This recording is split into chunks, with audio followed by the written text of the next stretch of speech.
Today we are solving trig inequalities, and we're going to be doing a little bit more with solving trig equations, a little bit of a different type of equation to solve. But first we're going to talk about inequalities. So we're going to dive in again, do some examples. We're going to let f be the function given by this, and we're asked what are all of the intervals of x between 0 and 2 pi. That's going to be important. I'm going to highlight that. We need to remember that we're only between 0 and 2 pi. When the graph of f is below the x-axis, let's take a look visually at this. Let me pull out my calculator here. Okay. We have this function. Whenever we're squaring or raising a trig function to a power, we need to, in the calculator, put that all in parentheses and then raise it to that power. Minus 1. There's that. And we want to know on what intervals is this function, this graph, below the x-axis. So I'm going to put 0 in for y2. And this is, I still have it from yesterday, this is from 0 to 2 pi still. So this is the correct interval that we're looking at. We want to know the intervals of x where this function is below the x-axis. So I already know I'm going to be starting at 0 and going until whatever x value that is. I could find it if I wanted to on the calculator, but we're going to do this algebraically. From 0 to there, the graph is below the x-axis, including 0 but not including this, because right there at that x value we are at the we're on the x-axis, not below it.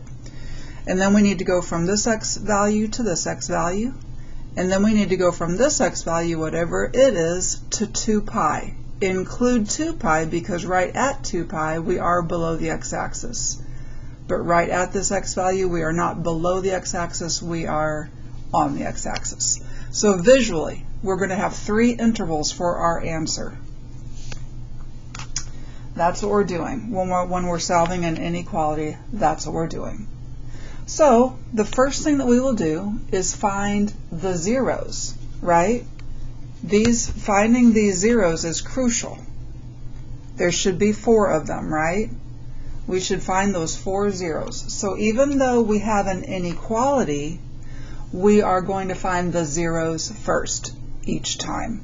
So I'm going to take my function and find its zeros. So set it equal to 0. Solve for x. Add 1, divide by 2, and we get that sine squared of x is 1/2. And now square root both sides, and we get sine of x is plus and minus square root of 1 divided by the square root of 2. That is plus and minus square root 2 over 2 when you rationalize. And I rationalize because we recognize that then the angles that make sine square root 2 over 2 are all of the pi over 4s. All of the pi over 4s.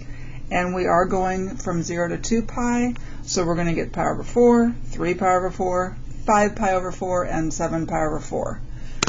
We take those pi over 4 angles, and those are the angles, those are the x values that make f 0. Now, algebraically, we're going to see about what makes these intervals positive or negative. We want it to be below the x-axis, so we want these intervals to be negative. So I'm going to sign chart. Take your zeros and sign chart them between 0 and 2 pi. So I'm starting at 0. I'm ending at 2 pi, and in between I'm going to put these 4 zeros. Okay?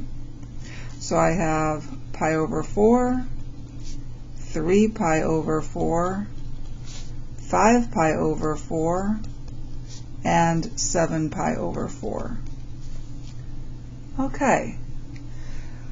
We're doing great. We have this. Now we need to test. We need to test to see, are we positive or negative? Positive or negative? Positive or negative?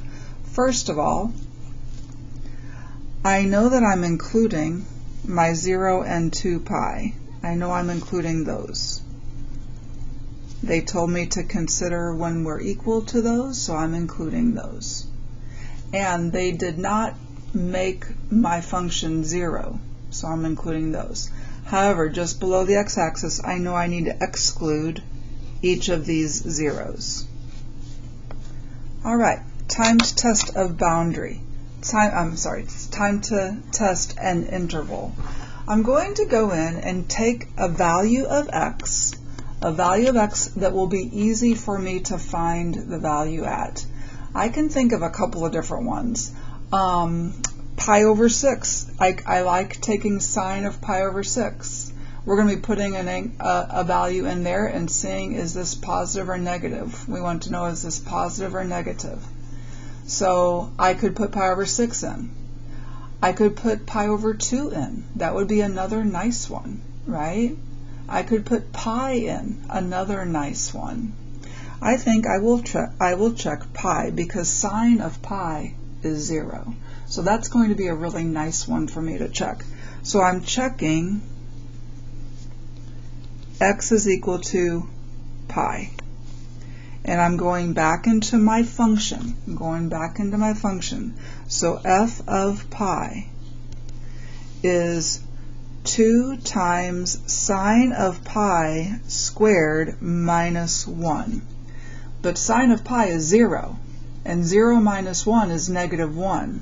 I really don't care about the value, I care about the sign. All I care about it is that it is less than 0, it is negative. So when x is pi, f is negative. Where is pi in my interval? Well, pi is between 3 pi over 4 and 5 pi over 4. So everywhere in this interval, we are negative. Now, we could check a value here, and check a value there, and check a value here, and check a value here. However, we should know something about the sine function. Sine alternates. Once it hits a 0, it changes sign. It goes through the x-axis every time, right? So we know that this is going to alternate signs. So if this is negative, this will be positive, and this will be negative. If this is negative on the other side, it'll be positive, and on the other side of it, it will be negative. So you don't have to check all of the regions. Check one carefully, and then use it to determine the signs of the other intervals. So let's answer our question. So therefore, f is below the x-axis on the intervals 0, including 0, to pi over 4, not including pi over 4, not this one, it's above the x-axis there, union with 3 pi over 4 to 5 pi over 4, not including either of those, union with 7 pi over 4 to 2 pi, not including the 7 pi over 4, but yes, including the 2 pi. This is how we do a trig inequality. Let's do another one. Let's determine the values of x, again in between 0 and 2 pi. Always make note of that. That changes everything if it's different. That satisfy this inequality. So we have sine of 2x minus cosine x is greater than or equal to 0. Well, I'm going to begin by finding the zeros. So I'm going to determine when is this 0. So again, I have a 2x and a plain x. Remember from yesterday's lesson that we need to get those to be the same. So I'm going to change sine of 2x to make it 2 sine x cosine x minus this cosine x, and now I'm only examining when is that 0. I'm getting my zeros, and then I'm going to put those on a sign chart. All right, so I'm going to factor out, oops, I forgot my x. I'm going to factor out a cosine x because it's in common, and I have 2 sine x minus 1 is equal to 0. So cosine of x is 0, or 2 sine x minus 1 is 0. Well, cosine of x is 0 in between 0 and 2 pi. 0 and 2 pi. Here's the graph of cosine in between 0 and 2 pi, and it is 0 at pi over 2 and 3 pi over 2. Over here we have sine of x is positive 1 divided by 2, 1/2. So positive for sine is in quadrants 1, where x will be pi over 6, and in quadrant 2, where x will be 5 pi over 6.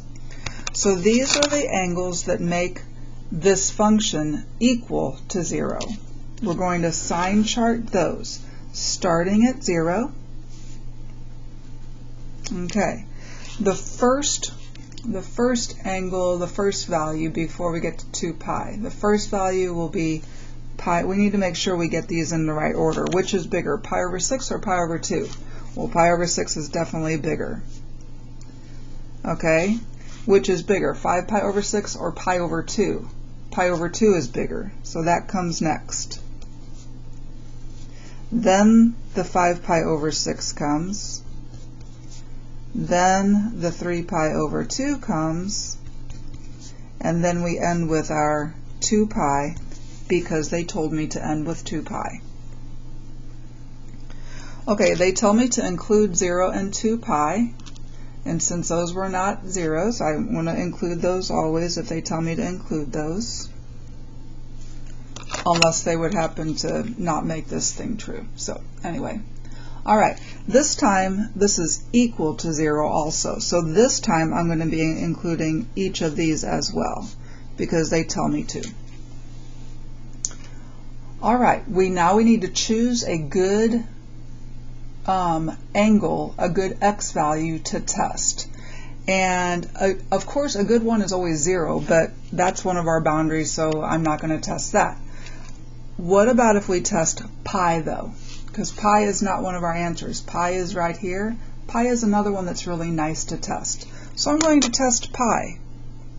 So I'm coming in, I'm going to check or test x is equal to pi again. We can go in here and check it, or we can go here and check it. It doesn't matter which one, or we can go here and check it. It doesn't matter. Whichever one looks easiest, okay? It really does not matter. Okay, I think in this case this one just looks easiest, so I'm going to check right there. I'm going to have sine of 2 pi minus cosine of pi. Is that positive, negative? Positive or negative? I know it's not equal to 0 because it's not one of my zeros. If I get 0, I've made a mistake, right? I know it's either going to be positive or negative. Well, sine of 2 pi is 0. Cosine of pi is negative 1, so we have 0 minus a negative 1, that is positive. So that is positive. So at pi, in this interval right here where pi falls, we are positive. And now I'm going to use what I know about trig functions, that they alternate in sign around their zeros. Alternate to negative, alternate to negative, alternate to positive, and alternate to negative. So, sine of 2x minus cosine of x is greater than or equal to 0 on the intervals. This time we want it to be positive, so I'm looking for the positive intervals. So from pi over 6 to pi over 2, and you can use union or you could write and, it doesn't matter. 5 pi over 6 to 3 pi over 2. Good. Alright, let's do number 3 here. Determine all the values of x this time we're going between negative pi and pi, so we'll have to be a little bit more careful with that this time. Where this function is less than 0, below the x-axis, less than 0. Alrighty, so first we find the zeros.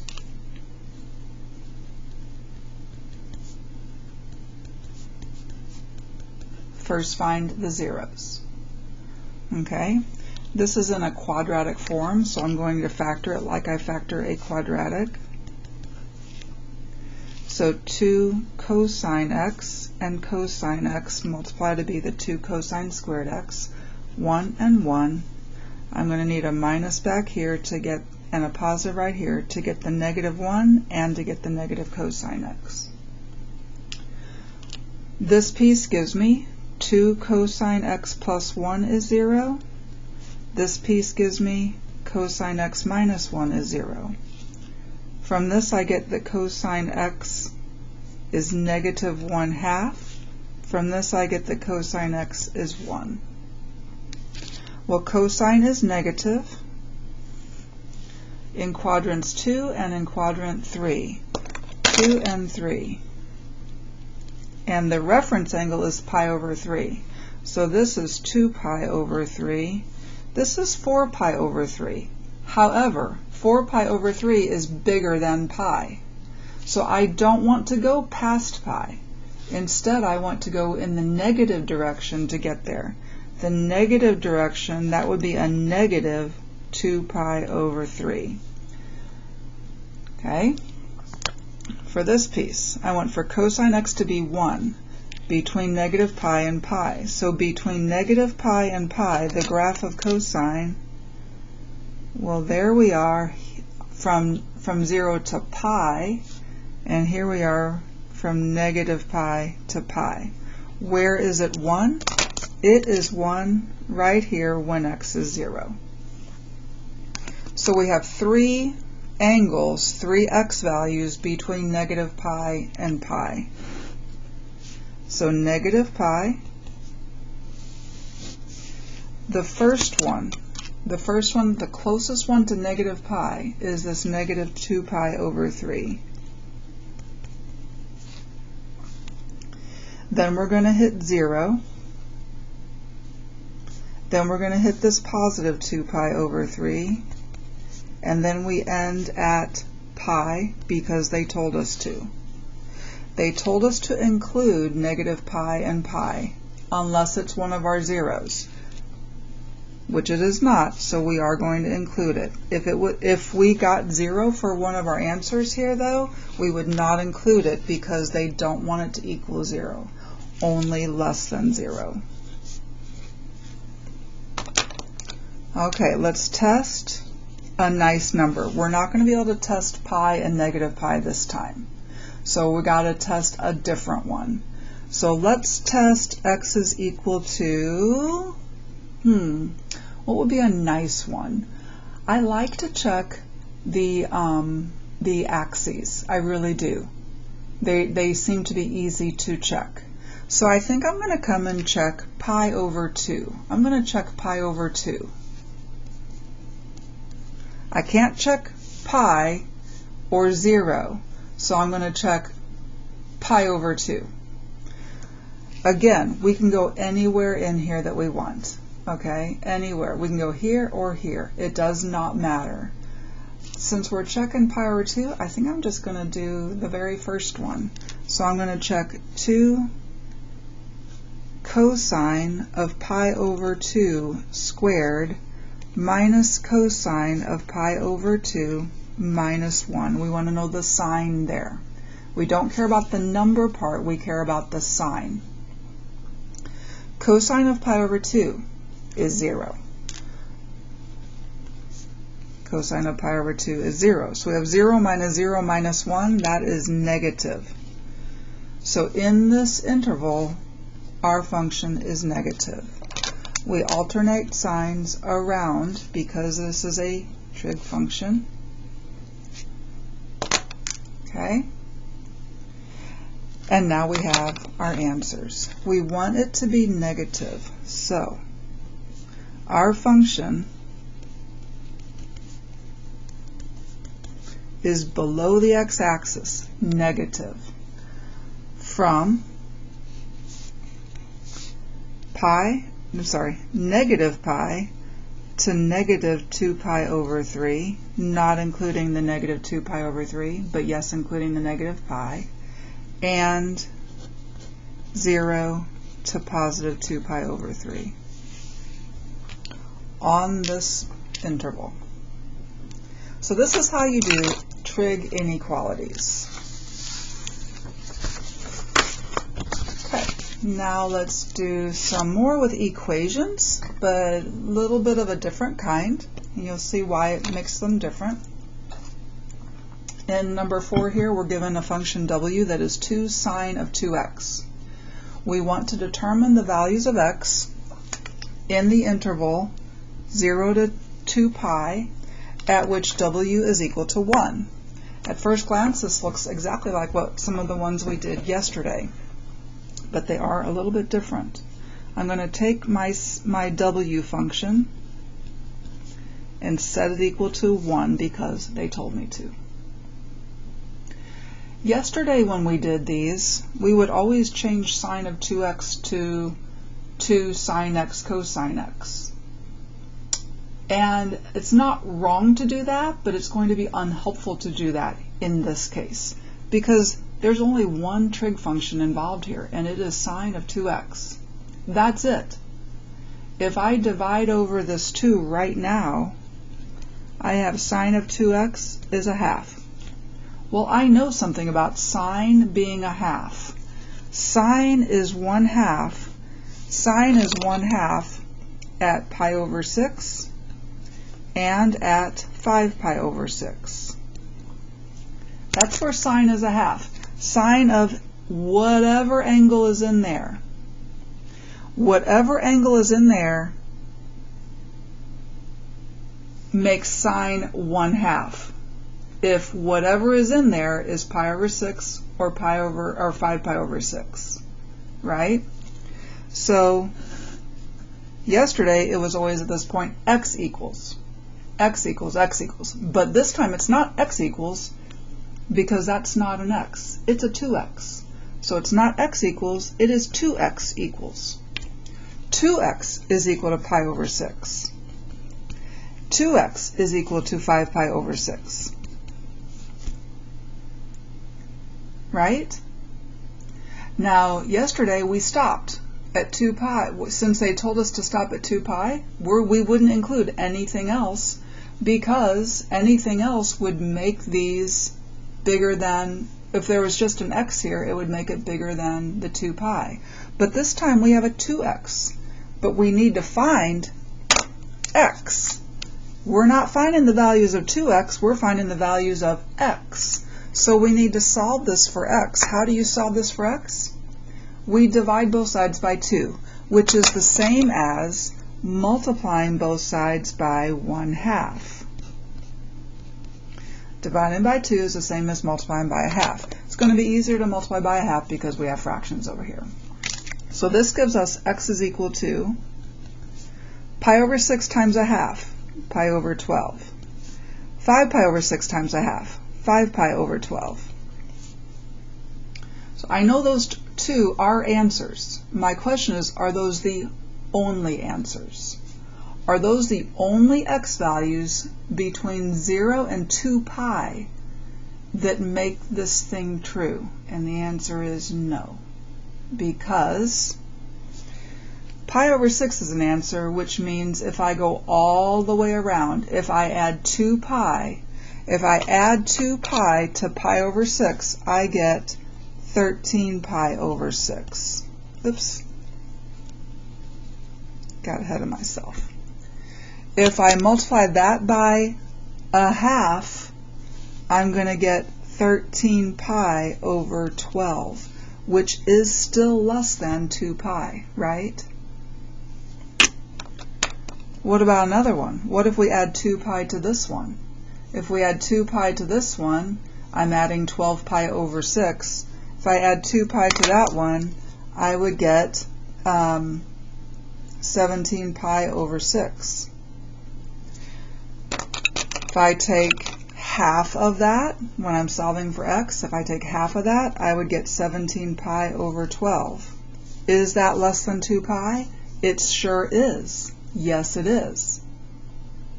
Maybe we should go around again. Here we are at 17 pi over 6. What if we go around again? Let's add, or 13. Let me do the 13 pi over 6. Let's add another 12 pi over 6 to that. If we add another 12 pi over 6 to that, I'll get 25 pi over 6. But this time, if we cut that in half, we get 25 over 12. And 25 over 12 is bigger than 2. So these are our only answers. So you want to take each of these and add 2 pi. Add 2 pi until you must stop. That's the only difference between having a 2x or 3x or 4x or whatever and a plain x. If it's a plain x, we get these and we stop. If it's a 2x, we go one step further. Let's do another one. What are all the values of x between 0 and 2 pi again that satisfy this equation? So we have tangent squared of 2x minus 3 is equal to 0. There's only one trig function and it's a tangent, so we're going to isolate it. So I'm going to move the 3 to the other side, square root both sides. If I square root both sides, I get tangent of 2x is plus or minus square root 3. Well, tangent square root 3, I know those angles. I know the angles that make tangent square root 3. And they are all of the pi over 3's. All the pi over 3's make tangent positive or negative square root 3. All the pi over 3's. Pi over 3, 2 pi over 3, 4 pi over 3, 5 pi over 3, and I could keep going around. And I'm going to have to keep going around because I have a 2x. All right? So, not x equals, 2x equals pi over 3, 2 pi over 3, 4 pi over 3, 5 pi over 3. I'm about to cut each of these in half, right? That means I have to double each of these. All right? I have to go around, not double, but go around 2 pi, not double. Go around 2 pi to each of these. So pi over 3 plus 2 pi. If you take this and add 6 pi over 3, which is 2 pi, I'm going to get 7 pi over 3. If I take this and add 6 pi over 3, I get 8 pi over 3. If I take this one and add 6 pi over 3, did I do that right? I think I did that right. If I take this and add 6 pi over 3, I get 10 pi over 3. If I go to 5 pi over 3, add another 6 pi over 3, I get 11 pi over 3. Okay? So, if you got a 2 here, you're going to double the number that you originally had. All right? And now, to get x, we take half of both sides. Half of both sides, so I'm multiplying each of these by a half. So pi over 6, 2 pi over 6, 4 pi over 6, 5 pi over 6, 7 pi over 6, 8 pi over 6, 10 pi over 6, and 11 pi over 6.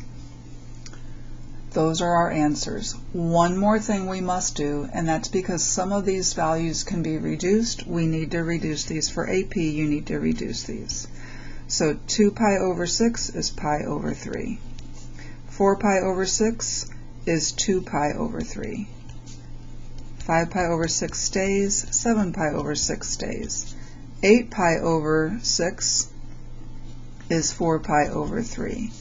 10 pi over 6 is 5 pi over 3, and we keep our 11 pi over 6.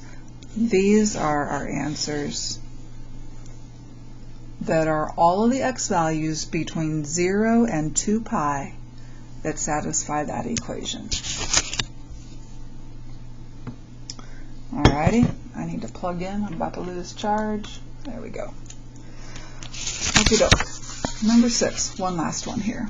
How are we doing on time? We're doing all right. Okay, let f be this function. Let's determine the values of x in between 0 and pi this time. Not all the way to 2 pi, but from 0 to pi.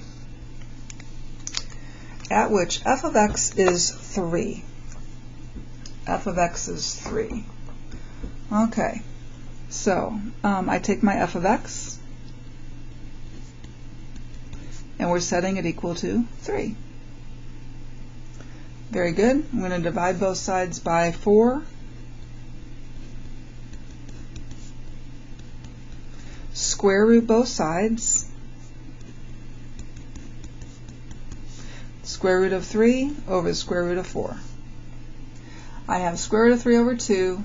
I know something about the angles that make cosine. Square root of 3 over 2.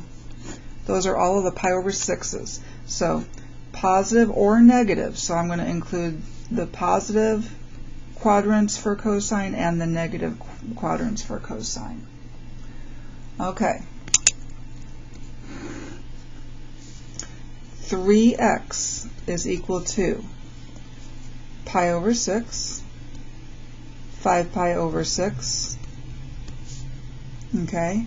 Now, normally if it was just an x, I would stop right there because that's where it ends. But because it's a 3x, I keep on going. I keep on going until when we divide by 3, I'll be bigger than pi. Okay, that's my thought. So, in my mind, originally I would have 2, but I need to triple that number, so I should get 6 here. There should be 6 answers. Okay? So I'm going to come down here to 7 pi over 6 and 11 pi over 6, and then go another one to 13 pi over 6, and another one. 5 pi over 6 plus 12 pi over 6 is 17 pi over 6. Once we divide by 3, that's going to be 17 over 18 pi. And that is almost to pi. So we stop there. Again, originally we would have had 2. I need to triple that number because of this 3 right here. So x is equal to, I'm dividing everything by 3.